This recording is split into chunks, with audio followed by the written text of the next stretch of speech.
Israel is, by many measures, the country relative to its population that's done the most to contribute to the technology revolution. Now, when you look at the NASDAQ, companies are listed from around the world. There's one country, though, that truly stands out, and that is Israel. If you go to the Middle East looking for oil, you don't need to stop in Israel. But if you go looking for brains, for energy, for integrity, you know, it's the only stop you need to make in the Middle East. For over 60 years, Israel has been at war, the target of terrorist attacks, and boycotted by many of her neighbors. Yet somehow, during this same time, she has built a nation, transformed an arid wasteland into an agricultural miracle, and evolved into one of the most technologically innovative countries in the world. How did a nation of 7 million manage this transformation? Mayor Brand runs Google's Israel operation. The foundation of Israel itself could be seen as an entrepreneurial project. The pioneers who came to build Israel from scratch, they are real entrepreneurs. They took a huge risk. They came to a place that doesn't have much natural resources, that there are a lot of threats from the outside, but they still had a great vision in building a successful country, which means that from the foundation of this country, people were already experienced in risk-taking.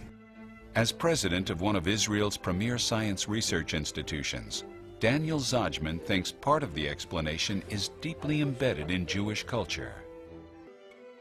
We are allowed to ask questions. We are allowed to discuss it.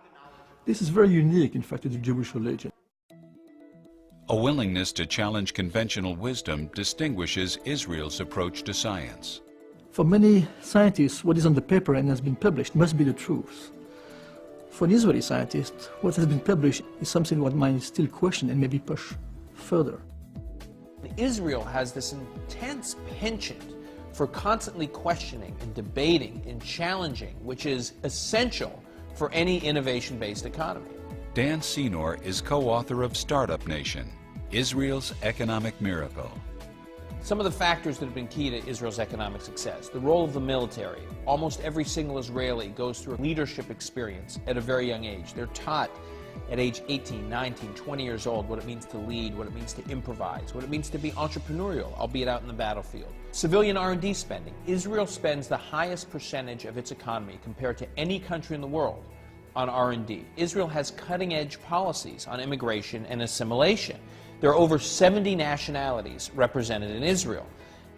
The rapid integration of these immigrants through an aggressive Hebrew language immersion program has ensured they participate in Israel's innovation. If you look at the Soviet wave of immigration, 750,000, tens of thousands of those had these remarkable degrees in mathematics, in science. It was just this huge influx of technological talent. This talent has fueled more startups than anywhere outside the Silicon Valley, bringing the world's leading corporations to Israel for their top R&D talent. And this economic engine has in turn strengthened the young nation. If you describe Zionism as having a prosperous, strong Jewish state in Israel, obviously the high-tech sector goes hand in hand with that. But Israel isn't just innovating for its own ends. A lot of the innovation that comes out from Israel changes the lives of people all over the world. I think that the time where we could export oranges is basically gone, because if you really look at what we can do here and what we can export, then it's basically knowledge. Whether it's in irrigation and saving water, smart use of energy, space investigation, nanotechnology, green technology. The world has a lot to learn from Israel, especially at a time when there is so much yearning for an innovation-based economic strategy. For me, Zionism is not only about the prosperity of Jewish people in Israel, but also Jewish people bringing more prosperity to the world.